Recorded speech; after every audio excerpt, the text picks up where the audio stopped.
I'm going to tell you the story how when I came out of prison for my second incarceration, after 15 years on my second incarceration, I had $75 to my name. And no job prospects or anything, $75. My oldest son picked me up from the prison. And I would tell you this, the deepest and hardest and most uncontrollable crying I've ever done in my life was the day I left prison. I cried like I have never cried in my life. And my son could not, he was like, Dad, what's wrong? You're out. And all I could think about was how there were so many of the men that I knew who were still there who deserved as much or more than me to be out. And here I am walking out the door.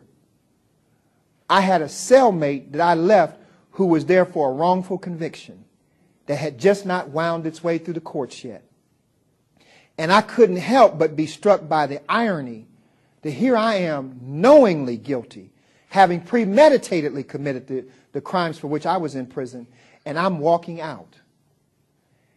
And all of the ones who were there who will never get out, who had dedicated their lives to helping me become a man in prison, know what it really meant to be a father and a man by being a father to me, by being a brother to me, some of them being a son to me, teaching me these lessons. And now I'm walking out. I cried uncontrollably because I needed to. And my son hugged me because he needed to. And we drove down that highway. And when I got back home, I had a sense that I can't return to this same foolishness. Failure is not an option anymore. It's just not an option. And I had guys who told me before I left, you can't say you'll never come back. Never say never. And here's what I would say to them. And I want you to think about this because you've been incarcerated. I want you to really feel this. Do you have any children? No. You have any sisters or brothers? 2 sisters. 2 sisters. Here's what I asked the guy who was with me while I was incarcerated, who said to me, you can't say you'll never come back. You can never say never because anything could happen. I said, I'll never go back for a crime, committing any crime. He said, well, you can't say that. I said, here's what I'm going to ask you. Do you have any children? And you know what he said? He said, yeah. I said, do you have daughters? And I knew he had 2 daughters.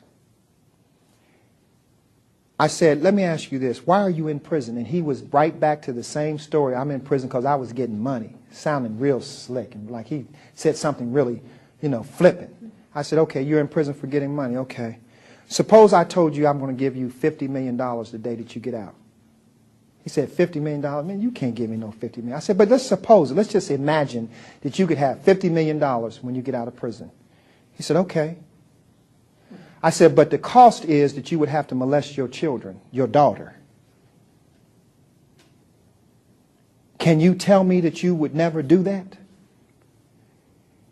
And it became very tense in the room. We're in the middle of the range. It became very tense. Because I had asked him something that so deeply violated his sense of his values that he now is on the brink of wanting to become violent. But I stopped him because I intervened on his thinking, understanding the nature of the situation.